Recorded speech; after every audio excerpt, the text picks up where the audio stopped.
Aujourd'hui, tout le monde a besoin de confiance. C'est la préoccupation principale des Français, parce que chacun en a besoin pour se développer dans sa vie personnelle, dans sa vie avec les autres et dans sa vie avec les institutions. Donc on doit avoir confiance en soi, d'abord, parce que sans confiance en soi, on ne peut pas développer de projet. On en a besoin pour notre libre arbitre, se créer une opinion et faire des choix. La confiance envers les autres, bien sûr, c'est très important. C'est d'abord le premier cercle, la famille, les amis, les gens que l'on a l'habitude de rencontrer au jour le jour. Et puis, enfin, la confiance dans les institutions, le système, la justice et le monde du travail. Tous ces éléments sont nécessaires. Le climat de confiance doit exister. Bien sûr, comme je le dis toujours, la confiance se mérite. Elle ne se donne pas, elle se mérite. Les enjeux, c'est que le doute, l'anxiété empêchent la prise d'initiative. La relation sans confiance est une relation fragile. Par la méfiance, le contrôle, le conflit, il faut éviter ces situations et être en confiance. Donc là, comme je le disais, la confiance favorise l'engagement et la motivation et la cohésion. Les conditions de la confiance, c'est bien sûr la cohérence entre la parole et les actes, la transparence et la communication, une communication claire, le respect des engagements et des valeurs partagées. Le temps, par la confiance, se construit progressivement, mais elle peut se perdre très rapidement. Et récupérer une confiance perdue, c'est un vrai challenge beaucoup plus difficile.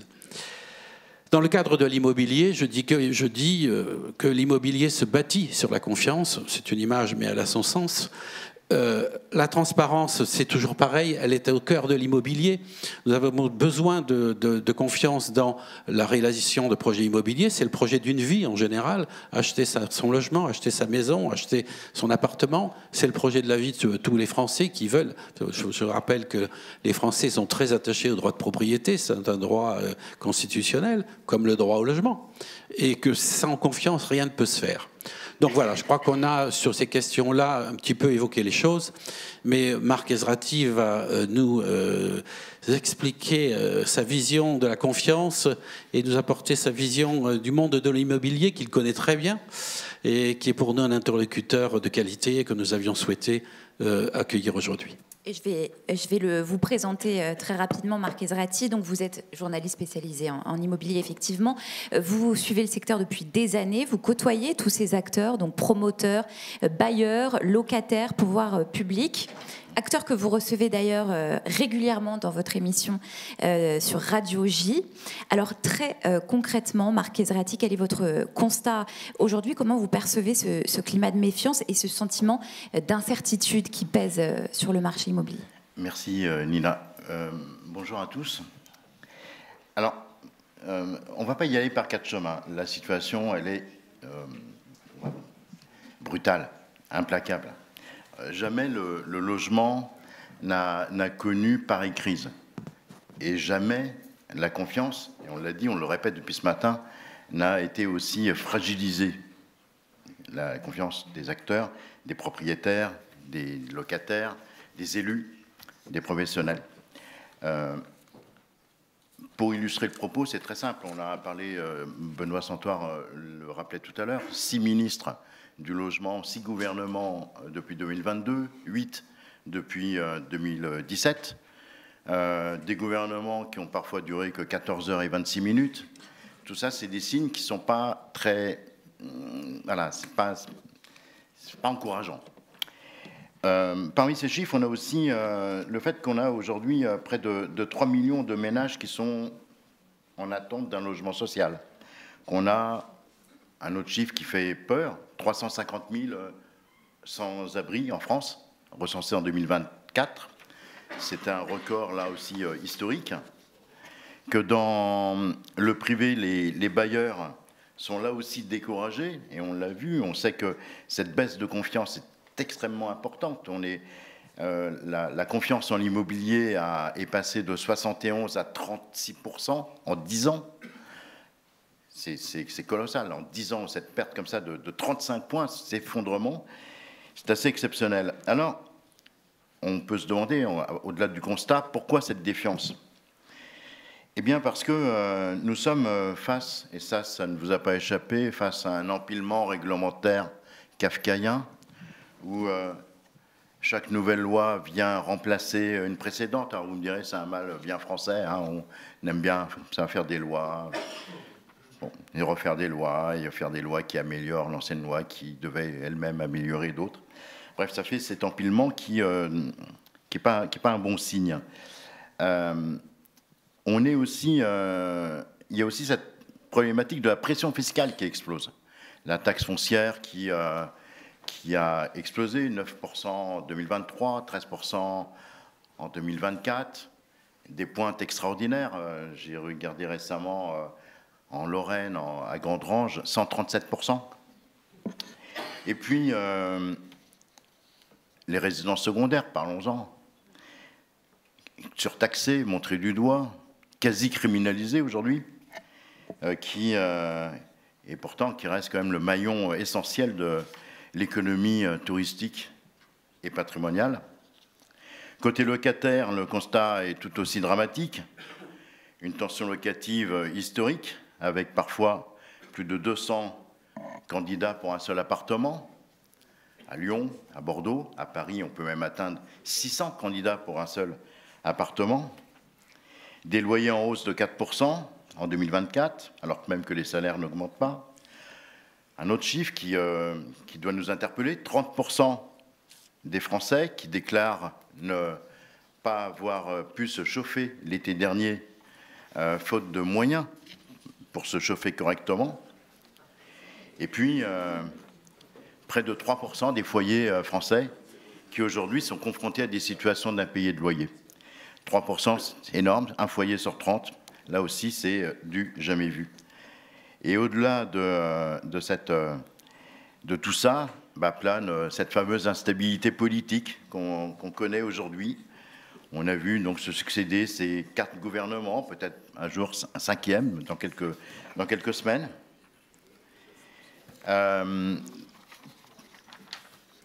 Tout ça, c'est des signes qui sont pas extrêmement encourageants pour le milieu. Tout ça renforce également l'idée d'un État absent, incapable de donner une direction, un cap, de donner une vision claire et une stratégie lisible. Dans ce contexte, la réforme du statut du bailleur privé, qui est pourtant entendu comme un signal fort pour relancer l'investissement locatif, est au point mort. Les promoteurs arrêtent les chantiers, les investisseurs se retirent, les propriétaires bailleurs se sentent aujourd'hui totalement abandonnés. Alors, malgré ça, il y a quand même une bonne nouvelle dans tout ça, et cette bonne nouvelle, c'est vous qui l'incarnez. Parce que le rôle du commissaire de justice prend tout son sens aujourd'hui et devient stratégique. Parce que vous, comme commissaire de justice, vous incarnez la stabilité, vous incarnez la rigueur juridique, la confiance, et vous incarnez également la proximité dans cet environnement très brouillé. Vous êtes à la fois les garants du droit, les médiateurs de terrain et les témoins directs des tensions entre bailleurs et locataires. Alors mon constat est tout simple, si la politique du logement continue d'être gérée comme une variable d'ajustement, c'est toute la société entière qui en paiera le prix, en pauvreté, en précarité, en tension sociale.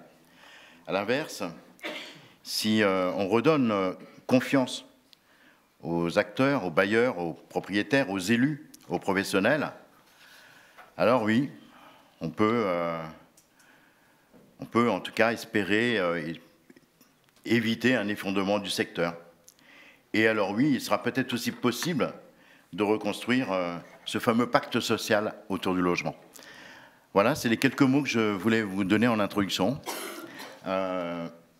Vous souhaitez un bon débat, et puis j'interviendrai si j'en sens la nécessité ou le besoin.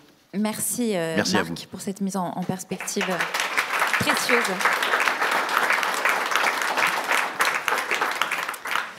Je précise que vous allez d'ailleurs être notre interlocuteur, notre observateur privilégié durant toutes ces tables rondes, que vous allez assister donc aux trois tables rondes, et nous aurons le plaisir de vous retrouver.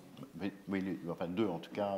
Peut-être la 3e aussi. On vous retrouvera un peu plus tard pour recueillir aussi votre regard global, voilà, sur la place que les commissaires de justice peuvent occuper dans ce vaste écosystème immobilier. Et justement, j'aimerais me tourner vers vous désormais, Caroline Devim. Caroline, selon vous, quelles solutions simples, concrètes, efficaces les commissaires de justice peuvent-ils proposer? Comment, dans un marché saturé et parfois brouillé, faire la différence justement et recréer du lien et inspirer cette confiance qui est si importante? Bonjour à tous tout d'abord. Alors, une des solutions pour moi est de faire savoir qui nous sommes et quel est notre ADN. Un des moyens est de proposer une charte qualité qui explique ce que nous faisons et ce que nous savons faire en notre qualité de commissaire de justice, administrateur de biens. Cette charte, nous l'avons intitulée « Les 10 commandements », un peu en clin d'œil à notre cœur de métier. Je suis partie d'un constat simple. Quelles sont les principales craintes des propriétaires et des locataires et comment nous pouvons tout simplement y répondre? Alors, j'ai fait un petit PowerPoint sur les craintes des bailleurs et des locataires. Les 5 principales craintes des bailleurs. Tout d'abord, les impayés de loyer et perte de revenus, bien entendu. Ensuite, la dégradation de leurs biens, les difficultés à reprendre leurs biens, le non-respect des obligations légales et le manque de transparence dans la gestion. Quels peuvent être nos engagements? En impayés de loyer, bon, je pense que je ne vais pas vous faire un dessin. Nous sommes quand même commissaires de justice. Nous savons gérer les impayés de loyer et nous pouvons très facilement expliquer aux propriétaires qu'en tant que commissaire de justice, il nous est simple il nous est simple de proposer des modes de recouvrement et aux postulants locataires de faire très attention au dossier de solvabilité du postulant locataire en premier lieu et ensuite, en second lieu, de vérifier mois par mois que le loyer est bien réglé et de prendre les dispositions aussitôt afin de prévenir le manque de loyer. Au niveau de la dégradation du bien, c'est également notre cœur de métier de savoir faire les états des lieux de façon rigoriste et de savoir faire les états des lieux de façon rigoriste et un suivi rigoureux et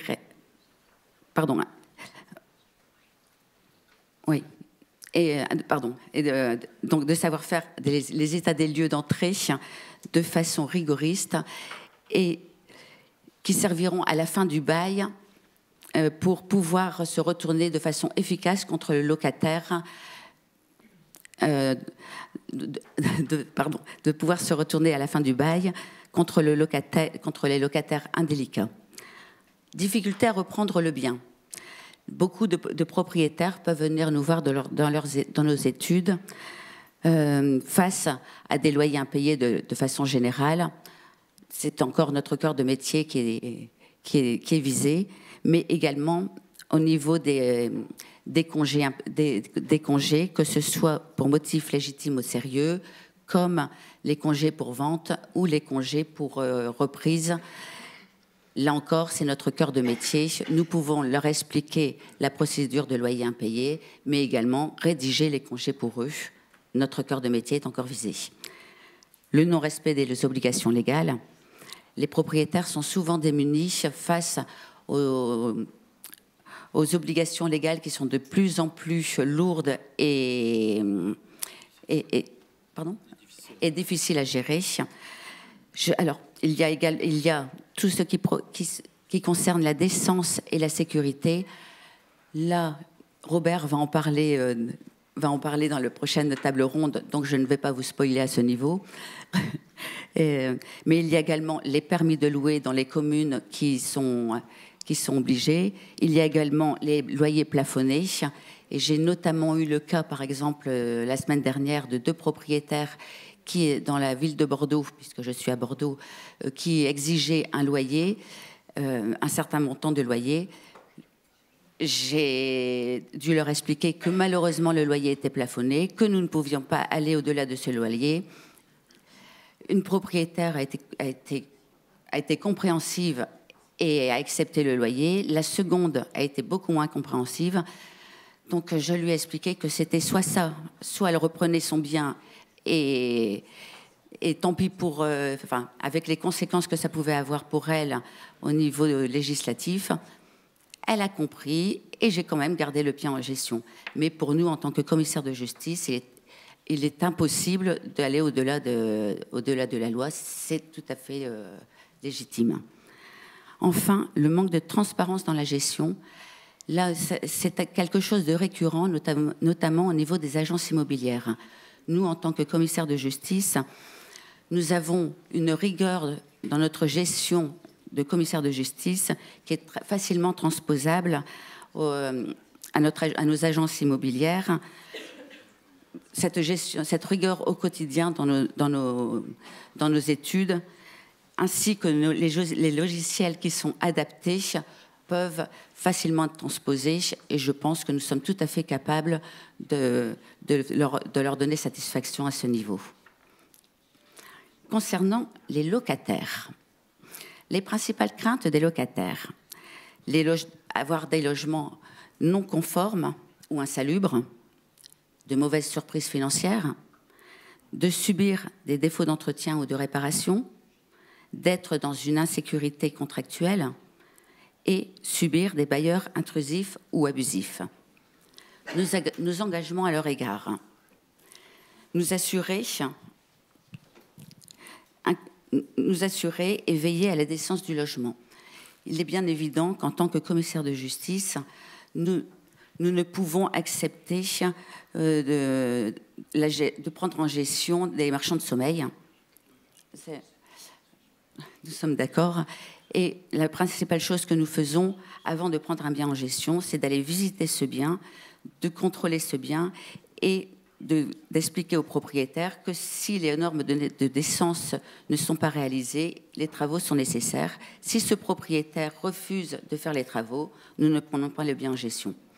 Le locataire est donc dans ce cas-là certain que le bien est conforme et que les normes sont respectées.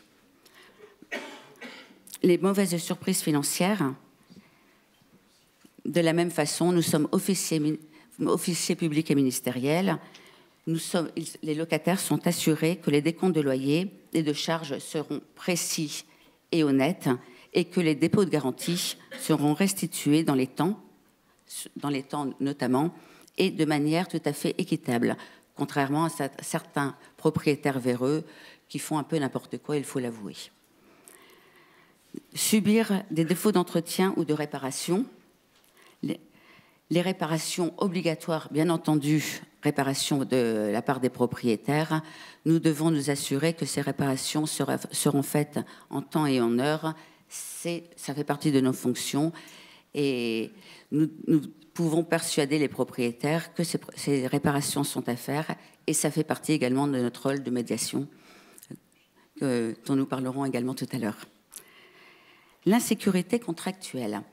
Certains locataires peuvent avoir peur que des propriétaires fassent un peu n'importe quoi, rédigent des baux qui sont parfois des bouts de papier et que les diagnostics ne sont pas réalisés. De la même façon, nous sommes officiers publics et ministériels, nous savons rédiger des baux conformes à la loi, et les diagnostics, c'est notre devoir de s'assurer que les diagnostics sont réalisés et sont conformes. Et là, je ne vais pas non plus spoiler les différents ateliers, vous le verrez par la suite. Nous savons tous également que certains propriétaires peuvent être, nous l'avons vécu, peuvent être intrusifs auprès de leurs locataires. Et c'est notre rôle de médiateur que de savoir mettre le haut là auprès des propriétaires et de leur expliquer qu'il y a certaines limites à ne pas franchir et qu'ils doivent faire la part des choses entre ce qu'ils peuvent faire et ne pas faire. vous verrez, vous avez pu remarquer que j'ai parlé dans les 10 commandements de 5 commandements à l'égard des propriétaires, 5 commandements à l'égard des locataires. Ça n'est pas anodin, parce que nous avons toujours tendance à parler des propriétaires et non pas des locataires. Mais il ne faut pas négliger les locataires. Il ne faut pas oublier que les propriétaires ne sont rien sans les locataires.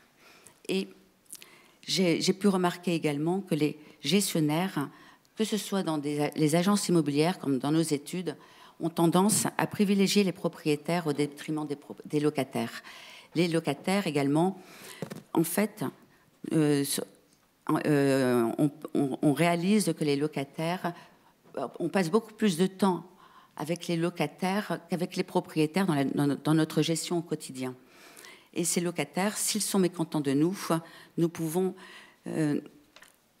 peuvent ternir notre réputation. Notamment, et là je pense que notre influenceuse va être d'accord avec moi, ce sont les locataires qui s'ils sont mécontents, vont agir sur les réseaux sociaux, notamment nous donner des avis défavorables sur Google. Ce ne sont pas les propriétaires qui vont donner des avis sur Google, ce sont les locataires. Et ce sont les locataires qui vont ternir notre réputation. De la même façon, les locataires parlent beaucoup plus souvent avec les propriétaires que nous ne le pensons, et ce sont eux qui vont également ternir notre réputation auprès des propriétaires. Et la confiance que les propriétaires peuvent avoir en nous sera dégradée à ce sujet.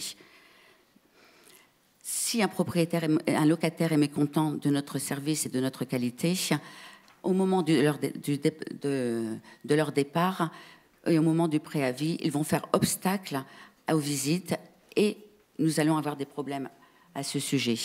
De la même façon, ils vont conflictualiser l'état des lieux de sortie et nous aurons également des problèmes. Enfin, le réseau locatif est un réseau de proximité et notre réseau de proximité, contrairement aux propriétaires qui sont beaucoup plus disséminés dans le réseau. Enfin, dans la France, nous avons des propriétaires qui viennent un peu partout de la France, alors que les locataires sont des personnes qui sont de proximité et qui peuvent atteindre notre réseau personnel. Et si un locataire est mécontent, c'est notre propre réseau qui sera atteint. Et enfin, chose à ne pas négliger, quelque chose qui m'est arrivé, mais heureusement de façon positive, un locataire peut devenir propriétaire ou connaître des propriétaires.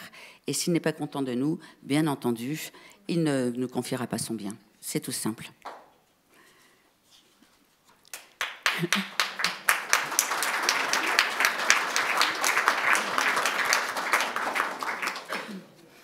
Bref, pour faire simple, nos objectifs, ce sont transformer les craintes en confiance et veiller au respect des équilibres entre propriétaires et locataires.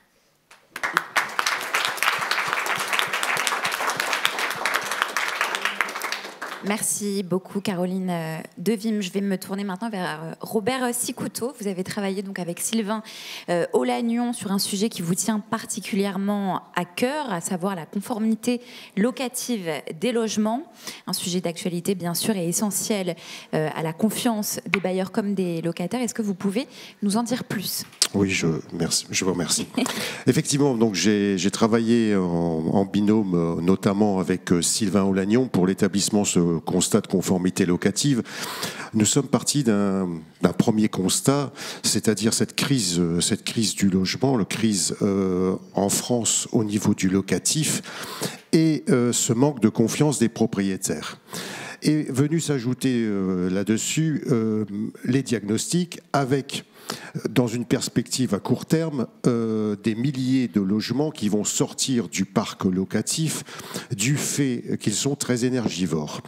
Alors on s'est dit avec Sylvain qu'il fallait aider nos propriétaires, nos bailleurs à s'y retrouver dans cette foison de textes. Vous avez parlé de nombreux ministres qui se sont succédés, mais il y a une superposition de textes qui est très importantes, et notamment de règlements locaux, et on a passé tout ça en revue, on a passé énormément de temps sur tous ces textes pour essayer d'élaborer un constat qui soit le plus performant possible sans être trop lourd à mettre en place. Parce que, vous allez le voir, il y a tellement de choses à vérifier qu'il nous a fallu effectivement synthétiser et faire en sorte que le propriétaire s'y retrouve, mais que ce soit le propriétaire, mais aussi le locataire. Le locataire peut aussi demander à ce que ce constat soit établi. Et je pense que c'est une valeur ajoutée que nous pouvons, nous, commissaires de justice, administrateurs d'immeubles, apporter à nos clients en les accompagnant, que ce soit des professionnels ou pas. Nous sommes les plus à même de leur amener ce service. Donc ce constat peut être dressé soit par le commissaire de justice, qualité de commissaire de justice, soit par le commissaire de justice administrateur de biens, et il peut le faire, donc un commissaire de justice qui ne fait pas l'administration de biens peut très bien donc dresser ce genre de constat. Alors, je voudrais quand même insister sur certains points, c'est que comme commissaire de justice, nous sommes à la base des juristes. Nous sommes des femmes et des hommes de terrain, et qui, mieux que nous, sommes des spécialistes historiques de la preuve. Donc je pense que là, nous avons quand même tous les atouts pour nos clients, pour nos propriétaires. Nous sommes en mesure de leur fournir une prestation de qualité. Et comme je l'ai indiqué en préambule, nous avons pour vocation d'accompagner à la fois les professionnels de l'immobilier, les propriétaires, mais aussi les locataires, comme tu l'indiquais. Et aussi, ne l'oublions pas, les collectivités territoriales. Ne l'oublions surtout pas. Voilà. Donc, en conclusion, ce constat, c'est quoi? C'est pourquoi valeur ajoutée? Je vous parlais à forte valeur ajoutée. Ce que je voulais vous dire, c'est que dans un premier temps, c'est une checklist. On vérifie un certain nombre de points, les diagnostics, la surface, etc. Vous avez pu le voir dans cette présentation. Dans un deuxième temps, on va vérifier l'état et la conformité du bien, c'est-à-dire les accès, les aérations, les vitrages, etc. Le mode de chauffage, voilà, on va passer tous ces points en revue. Et en dernier lieu, et c'est là que nous allons apporter un plus, c'est que nous allons donner une consultation juridique, et cette consultation juridique, nous allons accompagner nos bailleurs dans le cas où il y a des rénovations à effectuer. Nous allons l'aider par rapport aux dispositions gouvernementales, comme vous les avez pu voir, pour l'aider, pour faire les travaux ou les travaux qui devront être réalisés, et nous pouvons l'accompagner sur ces différents points. Voilà. Merci beaucoup Robert Sicouteau. Alors ce modèle de constat de conformité locative, c'est une première étape vers plus de transparence et de fiabilité dans la gestion locative. Question naturelle pour vous, Didier Duplat, avez-vous le projet de créer d'autres modèles d'actes? N'oubliez pas votre micro. Oui, effectivement. Nous allons élaborer une bibliothèque d'actes normés, comme nous l'avons fait d'ailleurs pour les actes qui ont été établis avec la Chambre nationale, comme des baux d'habitation, les baux commerciaux et les mandats que nous avons déjà élaborés. L'objectif, c'est de créer des documents qui soient juridiquement complètement vérifiés et apportant le maximum de garanties contractuelles aussi bien aux bailleurs qu'aux locataires. L'objectif, comme le disait Caroline, c'est d'avoir une position équitable dans le traitement à la fois du bailleur et à la fois du locataire. Et la caution également qui intervient aussi. Nous avons aussi, Robert, je pense que vous voulez me parler du bail authentique, si c'était un petit peu l'idée. Non, mais ça, je vais te laisser le bail authentique, puisque tu es quand même, tu as la paternité du bail authentique. Donc j'en parle maintenant. Donc oui, notre idée aussi, c'était de créer éventuellement et même certainement le bail authentique. Alors le bail authentique par commissaire de justice, c'est un peu calqué le bail authentique prévu par les notaires et que les notaires pratiquent depuis longtemps. Alors c'est une matière que les notaires pratiquent petitement, puisque 1% seulement de leurs actes concernent des baux authentiques, ce qui est finalement très peu. Le marché locatif aujourd'hui a besoin d'être sécurisé de plus en plus. Je ne vous cache pas la complexité à rédiger un bail avec toutes ces annexes. C'est bientôt un petit livre qu'il faut consulter et dont la lecture n'est pas toujours facile pour tout le monde. Signer un bail, c'est aussi prendre du temps pour expliquer, pour donner à chacun, aussi bien le bailleur que le locataire, qui ne sont pas des juristes, tous les tenants et aboutissants de ce document qui va quand même les engager pour un certain nombre de temps, et des engagements financiers, mais aussi des engagements de restitution des biens, de restitution des lieux. Donc les commissaires de justice, officiers publics et ministériels proposent que leur soit conférée la capacité de recevoir, rédiger et conclure des baux en la forme authentique comme les notaires. Donc cette mesure permettrait de sécuriser juridiquement les contrats de location, comme je viens de l'expliquer, donner force exécutoire au bail et faciliter le recouvrement des loyers, ce qui est la crainte première des bailleurs et qui freine parfois l'investissement, même l'investissement, de dire pourquoi je vais investir dans un logement dont je ne suis pas sûr d'avoir récupéré mes loyers et payer le crédit qui a servi à cet investissement. Donc c'est une vraie problématique. Et enfin, réduire le contentieux locatif et les expulsions. Donc les commissaires de justice disposent déjà d'attributions similaires. Nous signifions des actes, nous procédons à de l'exécution, nous faisons des constats du recouvrement de créances et nous délivrons déjà des titres exécutoires.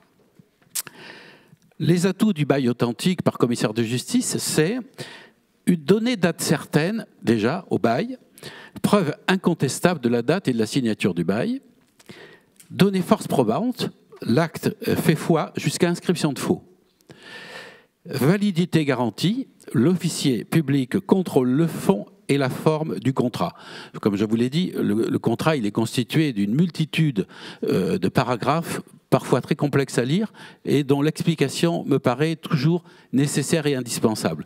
Aujourd'hui, on rentre dans une agence, dans une agence, et on signe un document qu'on n'a pas forcément pris la peine de lire, et pour lesquels on ne connaît pas tous ses engagements. Et puis quand arrive la fin du bail, où on vous dit « Ah ben là, votre caution, non, on ne peut pas vous la rendre, parce qu'il y a quand même des contraintes liées à l'état du logement. Et puis vous avez peut-être un petit bout de dette locative, vous devez quelque chose. » Chacun doit savoir signer en sachant exactement pourquoi il signe le bail, à quoi il s'engage.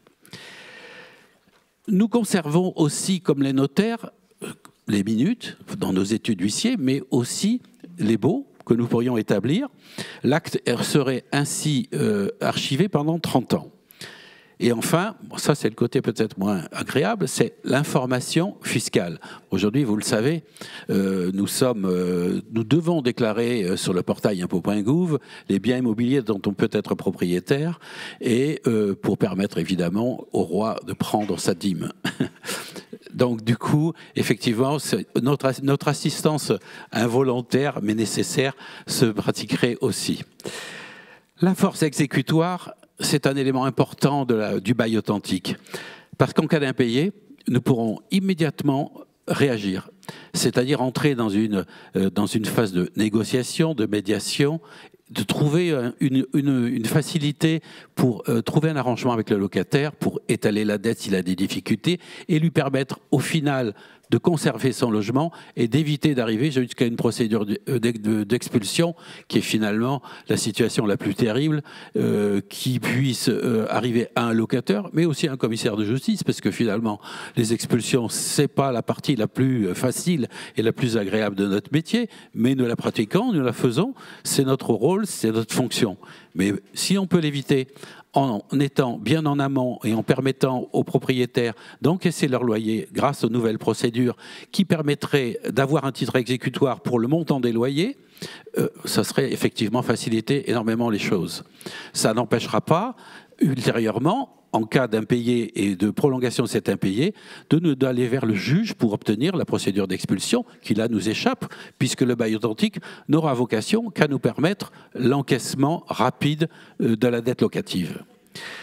Il faut quand même. Alors, ce qui est important aussi, c'est que le bail contient souvent une clause de cautionnement. Eh bien, c'est aussi l'information de la caution. La caution, c'est quand même quelqu'un d'important dans le bail. Donc, signer une caution, c'est s'engager. Pareil, comme le bailleur et comme le locataire. S'engager à payer en lieu et place du locataire que vous garantissez.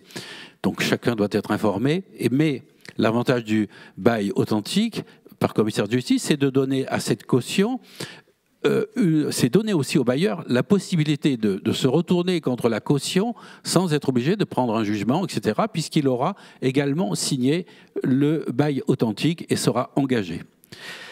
Il connaîtra l'étendue de son cautionnement.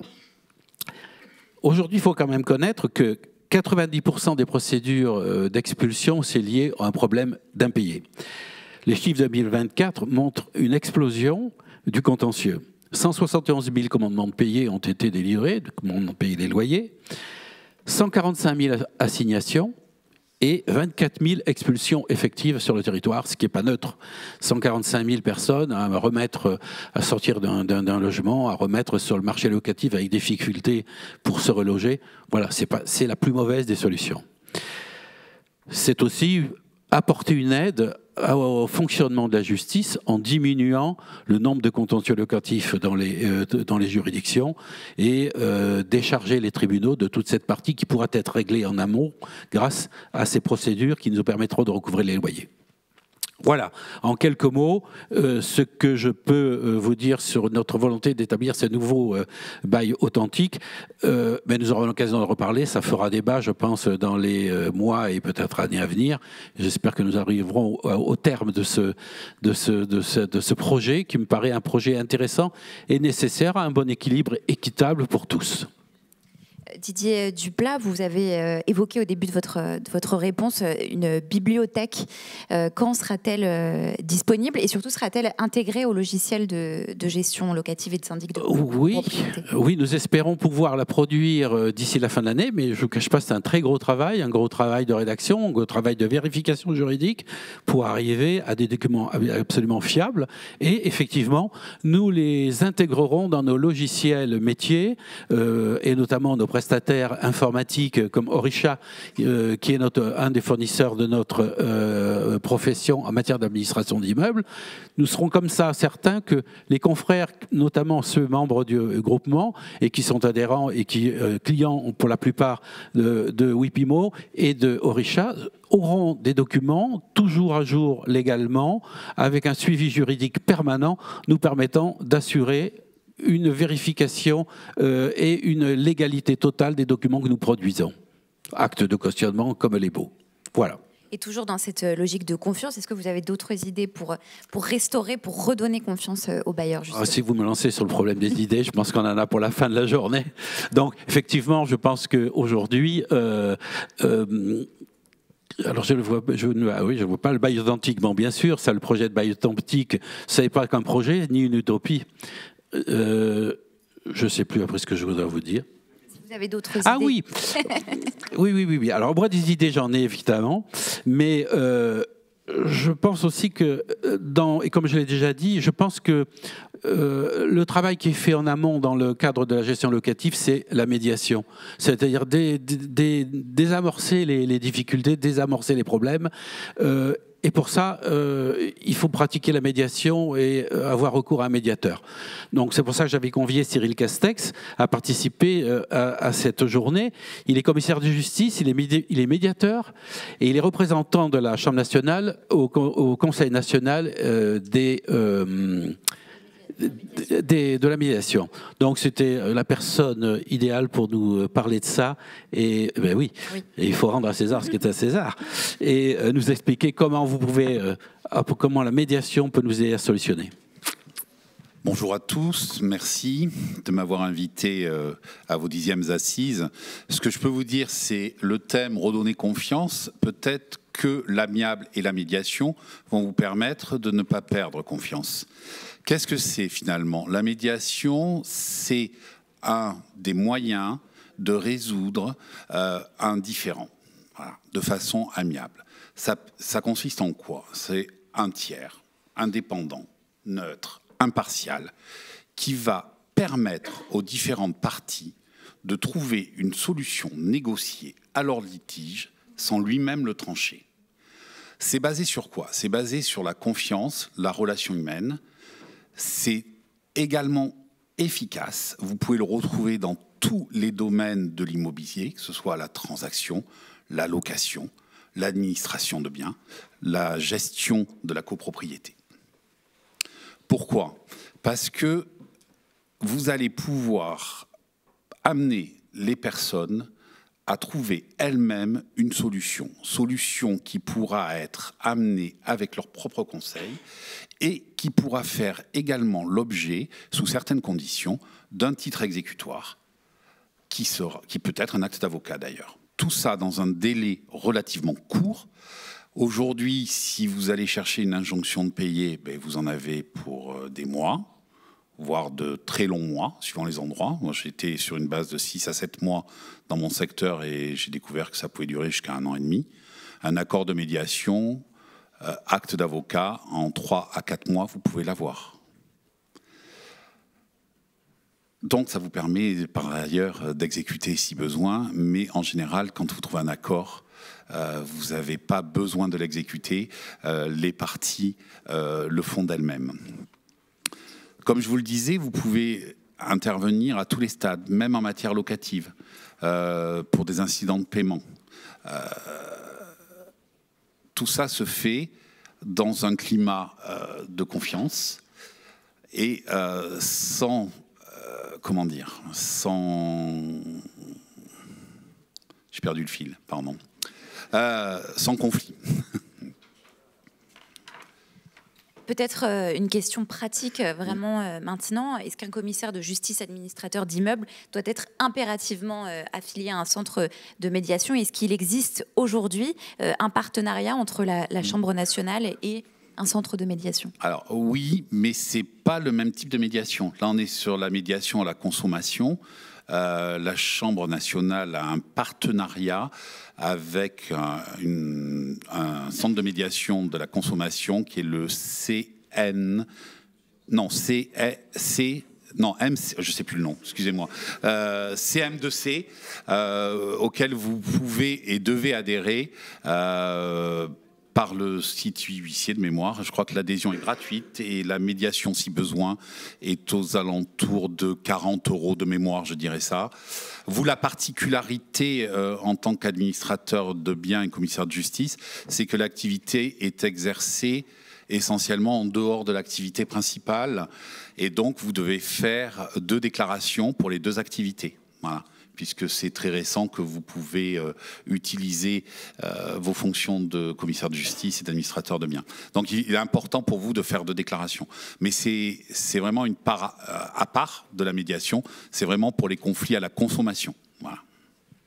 Moi, ce qui me paraît important, c'est toujours d'être véritablement en amont, c'est-à-dire dès un premier impayé. Bien sûr, on intervient en tant que commissaire de justice, administrateur d'immeuble, mais il faut absolument aller vers la médiation le plus tôt possible pour éviter le conflit et d'aller vers le tribunal, qui est finalement la solution de garage qui va durer longtemps et qui ne nous réglera pas le problème. De toute façon, c'est dans l'air du temps. Le dernier texte de juillet dernier, il encourage tous les modes amiables, il a recodifié les modes amiables dans le livre 5, je crois, du Code de procédure civile.